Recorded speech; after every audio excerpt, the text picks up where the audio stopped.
Hello everyone, this is part 7 of What If Naruto Left But Hinata Is Confused, and I hope you guys enjoy this video and to like, to subscribe, to share, and check out the playlist, to see more comment down below.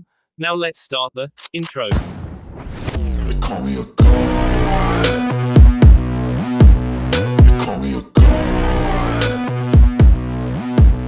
They call me a god. Join my membership, the perks are great. It's in the description. Be sure to like and subscribe, it gives me more motivation. Enjoy.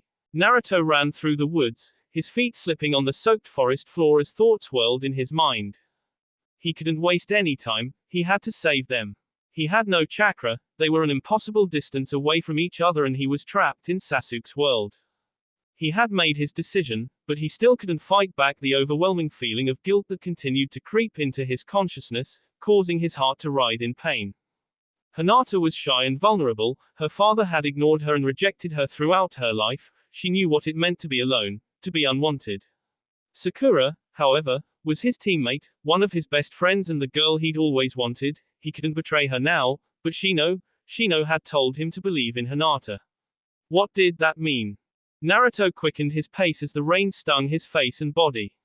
There was only one thing he could think of, only one answer, and if it didn't work then he would lose them both. The guilt choking his heart as the last thought crossed his mind.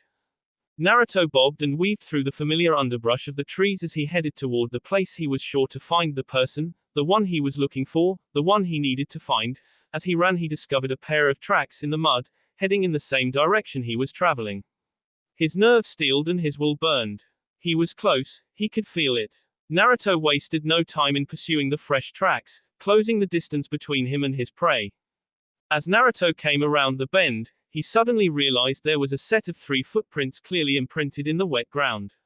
Frustrated, he furrowed his brow in anger and surveyed the area around him. He had completely examined half of the circular area when he spotted it. A damp tree stump nestled underneath the protective barrier of leaves and branches provided by the larger oaks surrounding it. God damn it! Naruto cursed as he kicked the ground. What's the matter, Naruto? Lost? An amused voice echoed through the trees. Naruto craned his head to the sky, desperately trying to find the place the voice was coming from, as he clenched his fists in anger. Sasuke! Naruto cried. I thought I was supposed to save Sakura and Hinata. Why am I back here?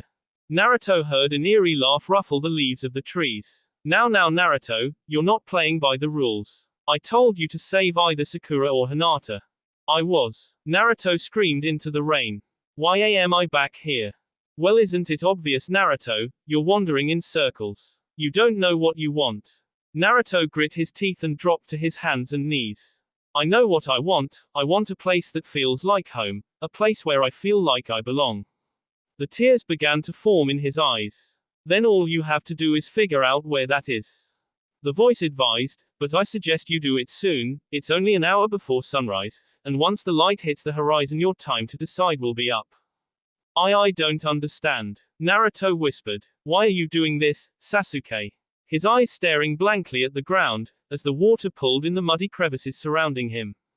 I told you, it's a game, I'm testing you, Naruto, testing how strong you are. Sasuke's voice whispered in Naruto's ear. But why? Naruto pleaded. Why are you testing me? What do you want? You were my friend, my friend, why would you want to hurt me?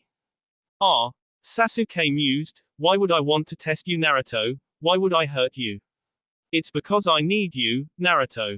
I am too weak to live in my present condition. I want, no need, the power of the Kyuubi. Only the power you contain can make me strong again, only it can let me come home again. All I need is for you to choose. Why do I have to choose? What will that prove? You said you need the Kyuubi, so why do you need Sakura or Hinata? Naruto growled. I need something to control the Kyuubi with, until I am strong enough to control it myself. Sasuke answered. Naruto stopped to think about this last statement. If he needed someone to control the Kyuubi with, why would he choose Sakura or Hinata? Wouldn't he want someone more scared? You need to hurry, Naruto, you are wasting your time trying to think this through. Sasuke said as his voice slowly faded away, leaving Naruto alone, his hands grasping the muddy ground. Naruto stayed in that position for some time, contemplating Sasuke's words. He thought he knew, he thought he had known which one he wanted, which one he was going to choose, but now he was more confused than when he had started. Naruto laid on the ground and hid his face in his arms. There he drifted off to sleep, images of Sakura and Hinata in pain running through his mind, and he was too helpless, too weak, to save them. Naruto slowly opened his eyes. The vast darkness surrounding him and the rain hitting his face. He lay there in a daze, fragments of his encounter with Sasuke floating through his head. Then he heard a soft voice, one that was soothing and comforting, but something was wrong. The voice was strained, filled with terror and fear. Naruto lay there listening intently to her. "Don't go, Kiba, you can't leave me alone with him." Naruto cringed at the pain in her voice. "I'll be right back. Akamaru and I are just going to survey the area, like Shino and Neji ordered us to, then I promise I'll be back with you." Kiba's tone became warmer as he said the last few words, and Naruto clenched his teeth, as an unfamiliar yearning and hate filled his heart.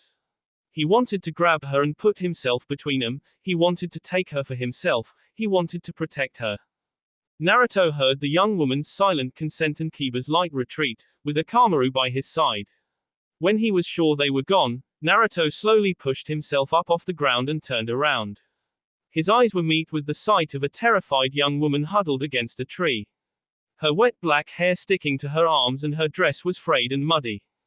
"Hinata, are you okay?" Naruto said as he reached out for her. Hinata backed away, her peak body shaking in fear.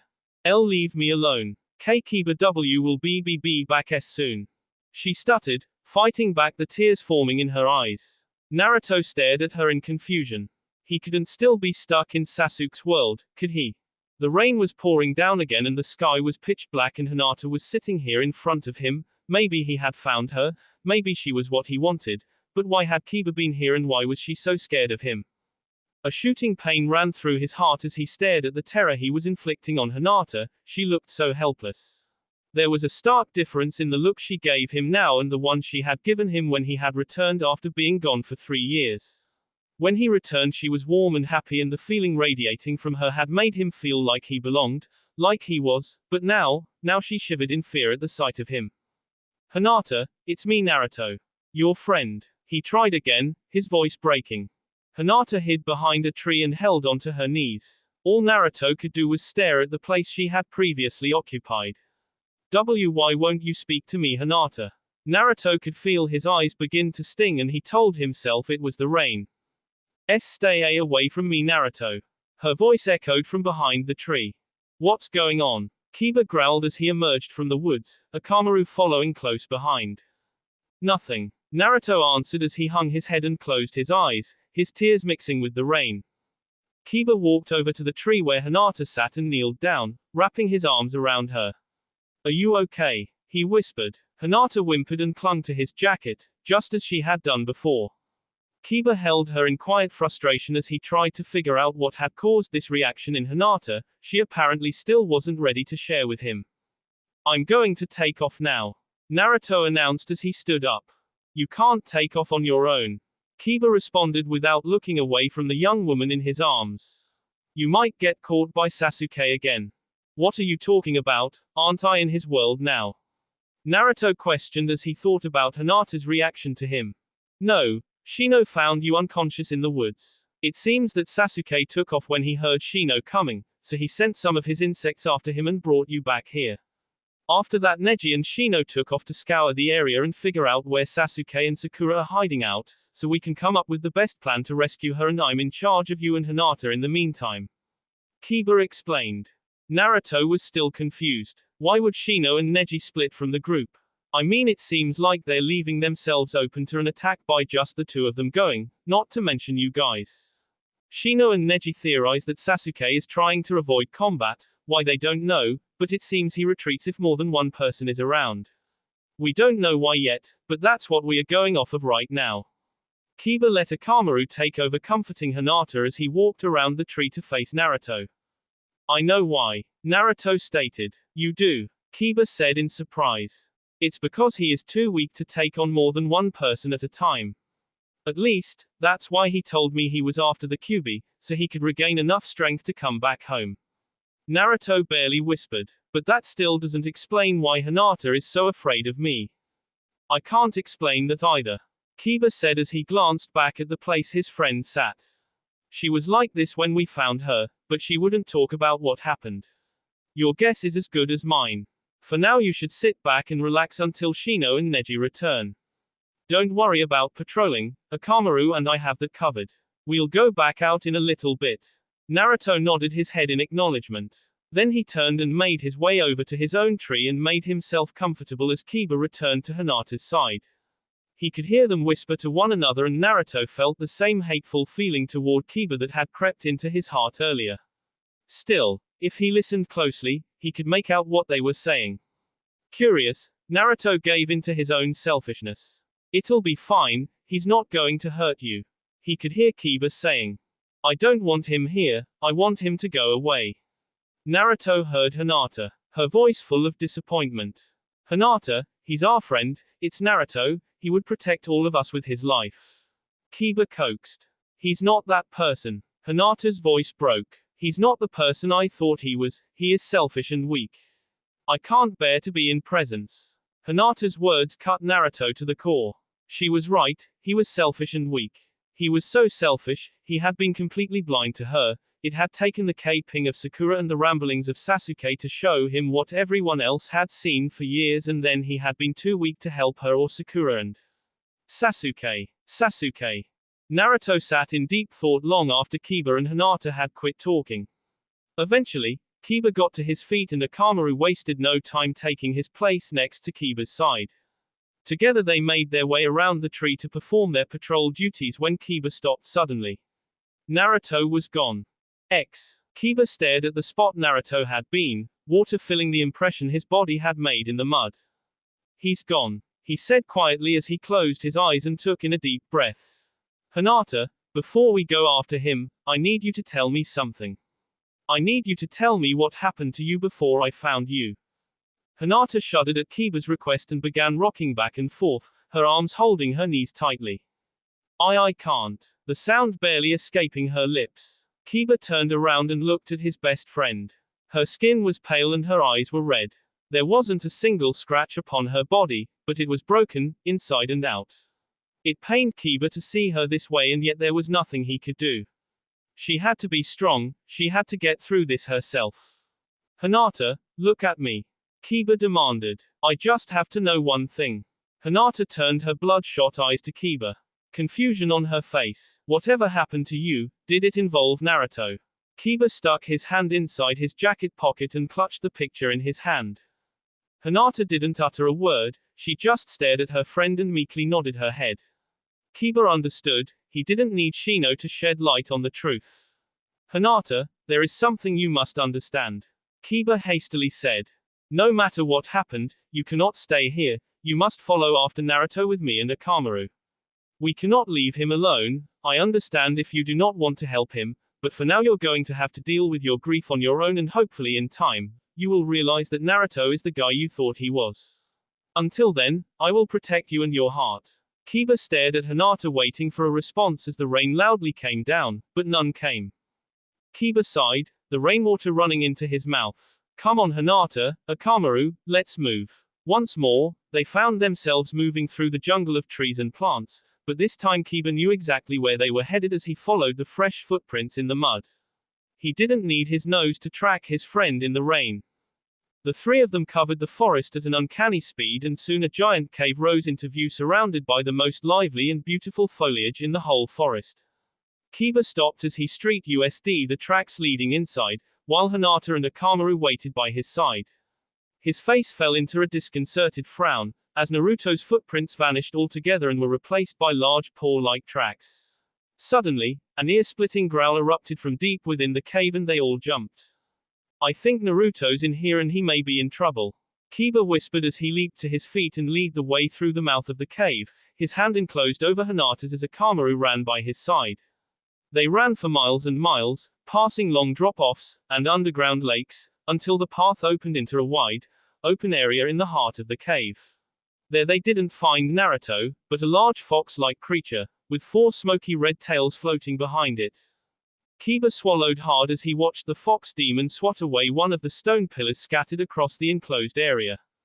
Then he pounced, as if someone was there, and he began playing with the imaginary person in his hand. While Kiba examined the fiery beast, something small and brightly colored caught his eyes. It was caught between the toes of the creature, and on top of the flowery object dangled a long black string with a green stone. Kiba bit his lip as the knot in his stomach jumped to his heart. Hinata, we need to get out of here. Kiba ordered her, as Akamaru began to shove her back down the unseeing path, but Hinata resisted, watching the massive fox demon destroying his imaginary opponent, and the cave they were in. What is that? Hinata demanded. What's wrong with it? Why is it acting funny? I don't know, Hinata, but judging from the amount of chakra seeping out of that thing, there's no way we could take it. Kiba replied, while trying to get Hinata to move back toward the entrance. She shoved him off and continued to stare at the four-tailed beast. What about Naruto? Hinata pressed, as rocks began falling from the ceiling. I thought you said he was in here. Kiba felt an unfamiliar pain drive through his heart as he looked into Hinata's sweet face. He couldn't tell her the truth. No matter how upset she had been, no matter how much she hated Naruto, she would always care about him, she would always love him, and Kiba could never be the one to destroy her, to take her strength away, to take Naruto away. Kiba swallowed hard as he instinctively protected her from the truth. He might be, but right now I need to get you out, then we'll send for backup and I'll go back in for him. Kiba closed his eyes as he finished his sentence. He knew there was no going back for Naruto. Hinata took a step forward and Kiba jumped onto Akamaru's back and forced Hinata on too. She let out a loud yell that caught the fox's attention, as Kiba tried to restrain her. We can't stay here, Hinata, he yelled, there is nothing we can do for him right now. We don't know where he is and the cave is collapsing. Just then Akamaru let out a loud yelp, as the fiery, orange demon swatted the ledge they were standing on. Go, Akamaru! Kiba hollered. Akamaru made it through the opening just as the fiery paw of the fox demon came down again and the whole path shook, sending more rocks and rubble tumbling down. Hinata watched as the creature began to destroy the entrance to the path, trying to follow them. If he broke free they would never be able to outrun it, or escape it. Hinata's hand went to her lace. A heavy tug pulled on her heart as she realized her strength was gone, but her guardian was still there. She had to stop letting him protect her. He always protected her, even when he didn't have to. Now it was her turn to return the favor to him and Akamaru. I have to go back, Hinata said, as she gazed back at the fox demon. You can't, Kiba ordered. It's not safe, we can't do anything. Hinata gazed back at the fox demon as it angrily clawed away at the entrance they had slipped through. Suddenly, the rocks gave way, and the demon took off in pursuit. He's coming for us, Hinata yelled. Someone needs to go back to hold him off. Kiba held onto Hinata tighter, a worried expression on his face. Quick, Akamaru. Kiba pulled out one of his brown pills and popped inside Akamaru's open mouth. Almost instantly, the pill began to work and Akamaru speed through the crumbling path, passing the underground lake and the long drop-offs they had passed by earlier. As they began to approach the mouth of the cave, Hinata pushed herself off of Akamaru's furry back and made her way back inside the cave. I want to protect you for once, Kiba. I'm going back for Naruto and stopping the demon myself. She hollered back at Kiba, as she was engulfed in darkness. I'll be fine, just get out of the cave. Kiba quickly turned Akamaru around and blindly headed back for Hinata when he was blinded by an enormous light of chakra and the cave collapsed in front of him. No, Hinata! He cried, his eyes wide in horror. In an instant he was upon the thick wall of rocks, desperately trying to dig through, his eyes more feral than they had been before and his mouth foaming in rage. Kiba, what's going on? The calculating voice of Neji came from behind him. Kiba turned on all fours to face his teammates, his eyes gleaming in the moonlight. Hinata's in there, he growled between clenched teeth. With a fox demon. I'll send for help, Shino said as a small swarm of insects took off in the direction of Konoha. Kiba, you should step back, Neji instructed his distraught teammate. Kiba did as he was told and Neji took his 8 trigram 64 palm stance, but before he could execute the attack, there was another blinding light and the rocks blew out everywhere, sending Akamaru and the 3 ninja flying, knocking Shino and Neji unconscious. Kiba was blown outside the cave completely and before he lost consciousness, his eyes fell upon a bright purple flower, growing along the sides and top of the cave. With his last effort, he reached out for the beautiful flower and clasped his hand around it. The light from the window shone down on Naruto as he lay in the hospital bed. Images from the night before began swirling through his mind as he tried to make sense of the hazy confusion. He remembered walking away from Kiba and Hinata, and he had found a pretty flower. He picked it. He was going to give it to Hinata because Hinata had been afraid of him, she had feared him, but then Sasuke had appeared again and this time he had Sakura. Naruto remembered trying to get to her to save her, but Sasuke stopped him. Naruto remembered yelling out at him in the cave, wondering why he needed the fox demon's power if he was already so strong. Sasuke replied then that he wasn't, that he only had the power to make two people see and feel what he wanted using his special power, and beyond that he was useless. The only way he could get stronger was through Naruto, but he didn't have the power to take it by force. Naruto would have to go to him, if he ever wanted to see Sakura again. Then Sasuke espered Sakura through the arm, causing her to writhe in pain, and he made her disappear. Naruto remembered losing control then, but he couldn't remember anything after that. He had no idea how he had arrived back in Konoha or how he had come to be in a hospital bed. Naruto opened his eyes and looked around. He was all alone, the visitor's chair next to his white bed was empty and the normal shuffle of nurses working couldn't be heard. Naruto sighed and turned his head toward the window sill. Instantly, a small smile spread across his face. There sat the purple flower he had picked the night before in a small clear vase. Naruto laid in bed staring up at the beautiful plant. Then a thought crossed his mind. Quickly, he jumped out of bed, grabbed the flower off the windowsill and ran down the white hall to the receptionist's desk. The receptionist was a young girl, about Naruto's age, and she had short auburn hair and wore a pair of black glasses. She gave Naruto a nervous look and quickly began to ruffle through the papers on her desk. "Why you need to go back to your room and rest," she said in an unsure voice. Her timid air only made Naruto smile as he thought of the flower in his hand. "I will, but first, I was wondering if Hinata Hyuga had been here to see me," Naruto asked, his insides feeling as nervous as the girl had sounded.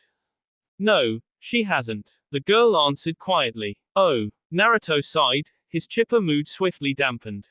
"But," the girl quickly added, "I'm not supposed to tell you this, but there is a Hinata Hyuga in room 308 on this floor."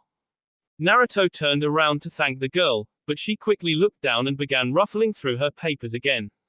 Naruto hurried down the hall once more, counting the numbers as he went. When he finally came to room 308, he turned to go through the door and quickly stopped. Kiba, Neji, and Shino were all circled around her and her eyes weren't open.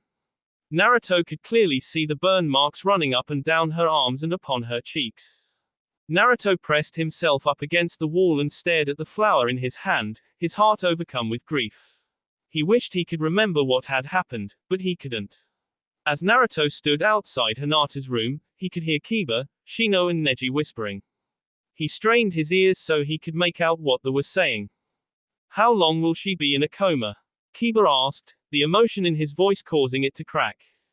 "Suna didn't know," Shino clinically replied. "This is all my fault." Neji's voice interrupted the others. "I knew she wasn't ready to use that technique. I shouldn't have trained her, but I was the one that convinced Hiashi in the beginning.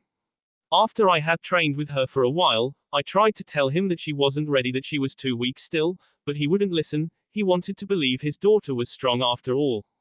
I put his pride before her well-being.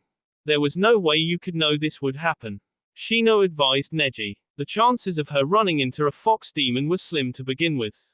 Even you, Neji, couldn't see that coming." "No, it was my fault. I should have done a better job of protecting her. I had been the one with her," Kiba chimed in. Naruto could hear the tears in words. Naruto closed his eyes and allowed a tear to slip away, as he pushed himself away from the wall and headed back down the hall, his footsteps heavy and burdened. He knew it wasn't any of their faults, only his own. Naruto made it back to his room and set the flower back on the windowsill and fell asleep. His thoughts haunting his mind. Naruto opened his eyes, the shadows of the night decorating his hospital room. Everything that had happened had been a nightmare. Nothing had gone right, Sakura had been kped, Sasuke was after Naruto and Hinata. Hinata. At the thought of her name, Naruto instantly looked for the flower sitting on the window. He knew he shouldn't, that he had no right to, but he had to do it anyway. He grabbed the flower once more and crept down the long dark hall of the hospital until he reached the room he was looking for. He hesitated outside the door for a moment and then quietly let himself in. Naruto sat down in the chair next to the hospital bed and forced himself to look at Hinata's maimed face. Tears began to form in his eyes as he examined every burn and every scratch that matched his own. Even though she was so mutilated, she was still Hinata. She was still beautiful, she was still peaceful, she still felt like the place he belonged. Naruto gently caressed Hinata's cheek as he cried openly. Hinata, he whispered, I know I don't belong here, but I came to say I'm sorry. This is all my fault. I never meant for you to get hurt, but I hurt you anyway. Naruto paused, as the tears he had suppressed earlier poured down his cheeks. Blindly, he searched for Hinata's hand and took it in his own. I feel so alone, Hinata. Naruto continued. Sasuke's made off with Sakura and the only way I can get her back is if I freely give him the Kyuubi's power. I wish you were here so that I could talk to you. After your words in the woods, I felt weak.